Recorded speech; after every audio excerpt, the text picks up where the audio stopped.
बिस्मिल्लाहिर्रहमानिर्रहीम। अस्सलाम वालेकुम डियर स्टूडेंट्स, कैसे हैं आप? उम्मीद करता हूँ ठीक होंगे। क्लास 10 चैप्टर 9 केमिकल इक्विलिब्रियम का आखिरी आर्टिकल, आखिरी topic importance of equilibrium constant, ये आज हम करेंगे, जिसमें हम predicting direction of reaction part 1 में और एक्सटेंट ऑफ केमिकल रिएक्शन ये पार्ट 2 में कंप्लीट करेंगे। मेरा नाम नवीद इकबाल और आप देख रहे हैं अपना चैनल इजी केमिस्ट्री 9-10, जिसमें क्लास 9 और क्लास 10 के क्वालिटी लेक्चर्स और प्रैक्टिकल्स देखने के लिए आपको मिलते हैं। हमने प्रैक्टिकल सीरीज स्टार्ट की है। अगर आप में से कोई जाने वाला प्रैक्टिकल मैट्रिक के पेपर दे चुका है और प्रैक्टिकल की तैयारी करना चाहता है, उसका भी अरेंज कर दिया गया है। हमने एक पूरी प्लेलिस्ट बना दी है जिसमें तमाम practicals 1 by 1 with performance upload किए जाएंगे। ना सिर्फ आपको वहां समझाए जाएंगे बल्कि समझाने के साथ साथ परफॉर्म करके लाइव दिखाया भी जाएगा कि किस तरीके से आप अपना प्रैक्टिकल परफॉर्म भी कर सकते हैं, प्रैक्टिकल कॉपी कैसे बनाई जाए और पेपर को किस तरह सॉल्व किया जाए। पेपर का मॉडल सैंपल भी दे दिया गया है। आप प्लेलिस्ट ओपन करें, प्रैक्टिकल्स के नाम से प्लेलिस्ट बनी है, वहां ओपन करेंगे तो आपको ये वीडियोस भी साथ ही साथ में मिलना शुरू हो जाएंगी। मेरा नाम नवीद इकबाल और आप देख रहे हैं अपना चैनल इजी केमिस्ट्री 9-10। बढ़ते अपने लेक्चर की तरफ।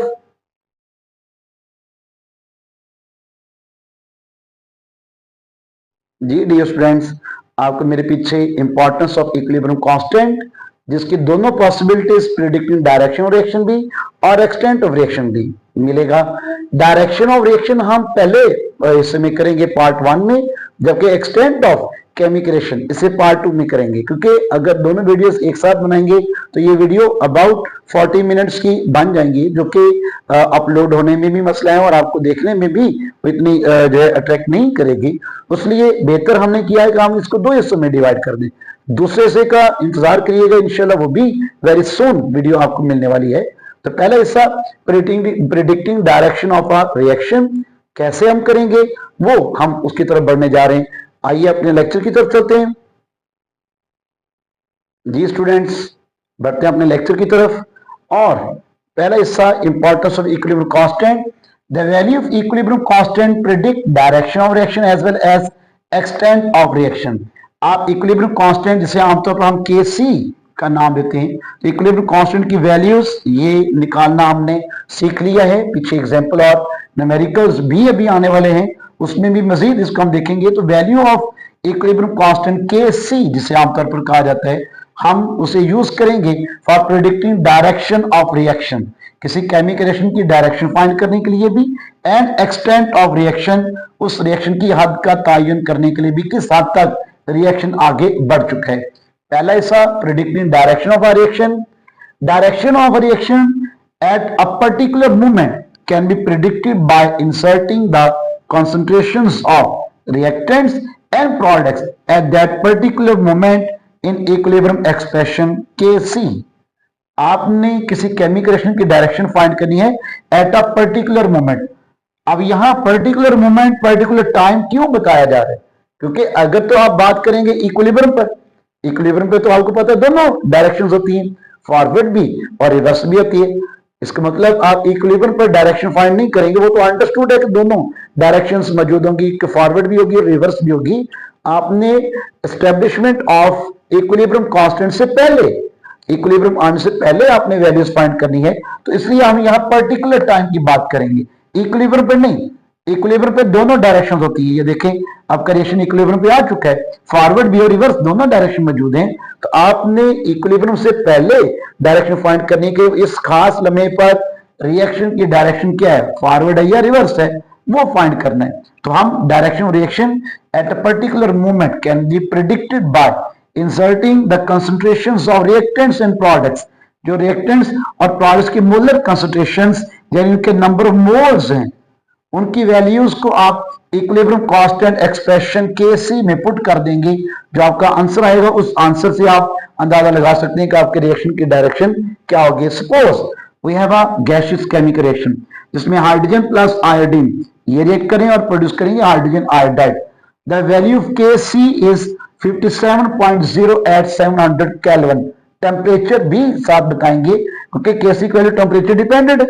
केसी की वैल्यू टेम्परेचर पर डिपेंड करती है, इसलिए साथ में टेम्परेचर मेंशन किया गया है। तो केसी की वैल्यू है 57।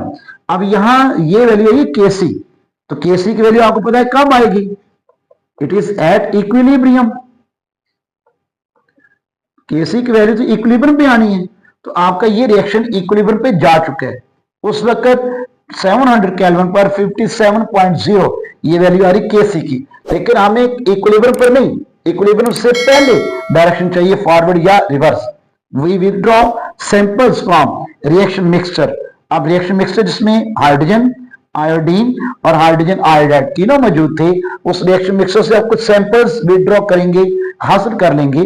Suppose the concentrations of hydrogen at time t, it is 0.10 mole per decimeter cube. Molar concentration of iodine at time t, it is 0.20 mole per decimeter cube.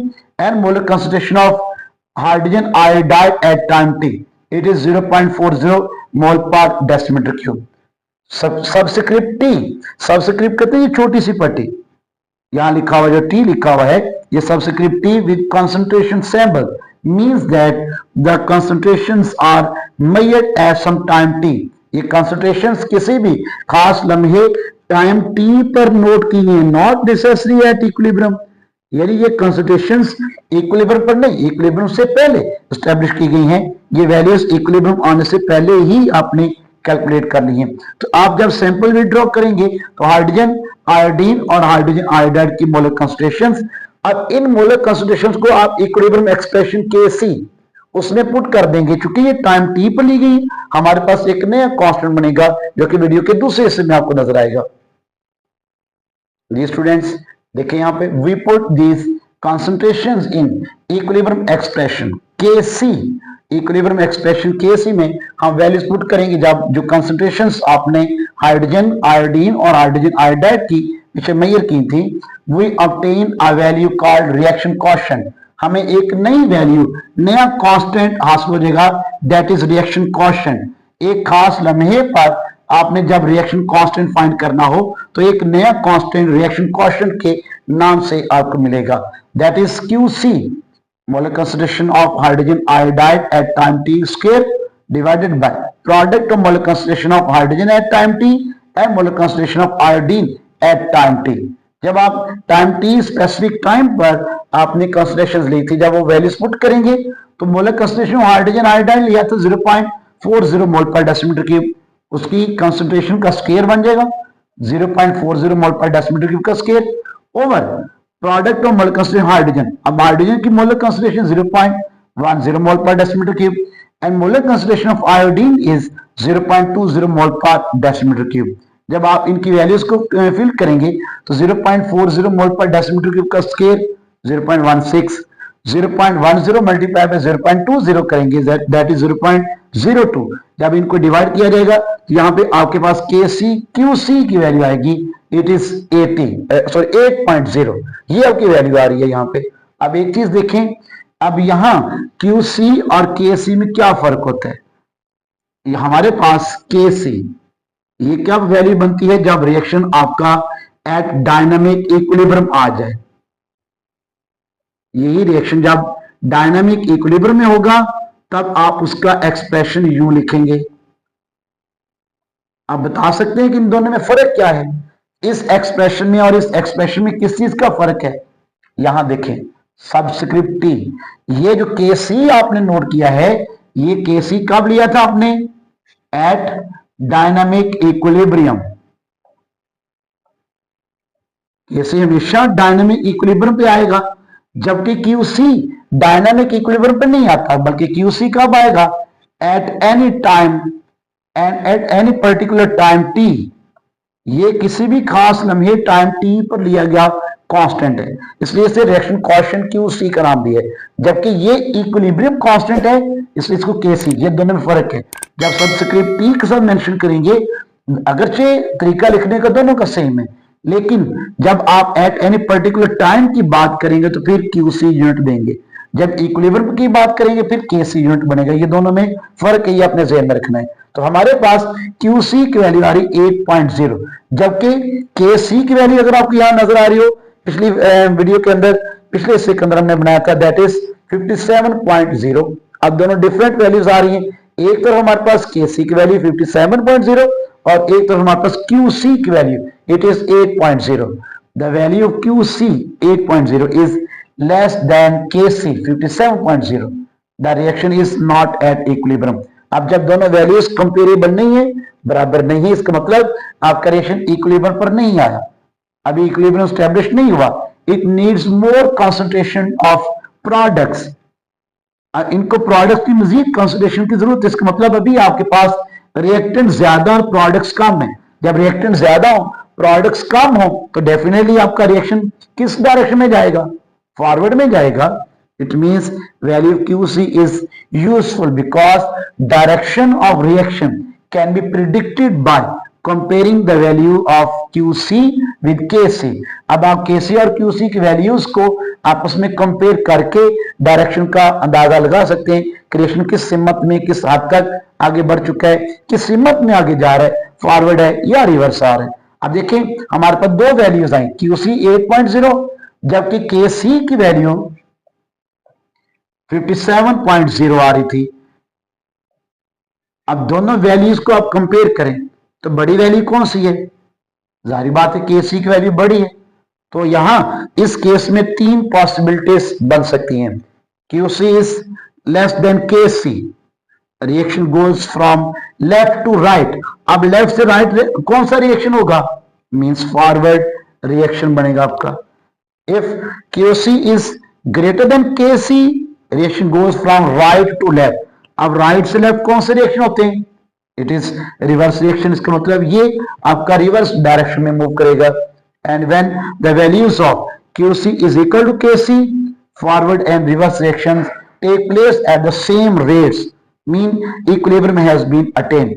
अब आपकी फॉरवर्ड और reverse reaction एक ही rate पे होंगे, इसका मतलब आपका equilibrium establish हो चुका है। जो आप पहले QC की वैल्यू फाइंड करेंगे, KC की वैल्यू कांस्टेंट है, दैट इज 57.0।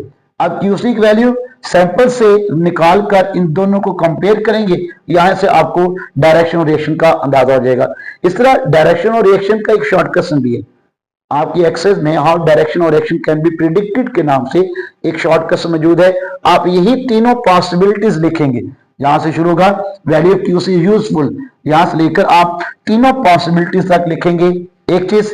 और दूसरी चीज, जो कलरफुल बुक्स हैं जिनके पास, वहां पे एक मिस्टेक है। मिस्टेक क्या है कि ये स्टेटमेंट्स मेंशन नहीं की गई, बबल्स बने हुए हैं, ये मैथमेटिकली बताया हुआ है, लेकिन ये तीनों की स्टेटमेंट्स मौजूद नहीं है। आप वीडियो से ये स्टेटमेंट्स नोट करके अपनी बुक के ऊपर लिख सकते हैं।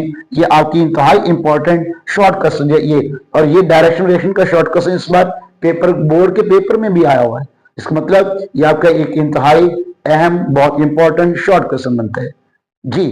डियर स्टूडेंट्स, ये आपका आर्टिकल हुआ कंप्लीट, डायरेक्शन ऑफ रिएक्शन, जिसमें आपने KC की वैल्यू और QC की वैल्यूज इनको कंपेयर करना सीखा, और रिएक्शन की direction at a particular time क्या है, फॉरवर्ड या रिवर्स, उसको आपने कैलकुलेट करना सीखा है। अगर अभी तक आपने चैनल को सब्सक्राइब नहीं किया, वीडियो को एंड करने से पहले चैनल को सब्सक्राइब करें, वीडियो को लाइक करें और बेल आइकन को जरूर प्रेस करें। अल्लाह हाफिज।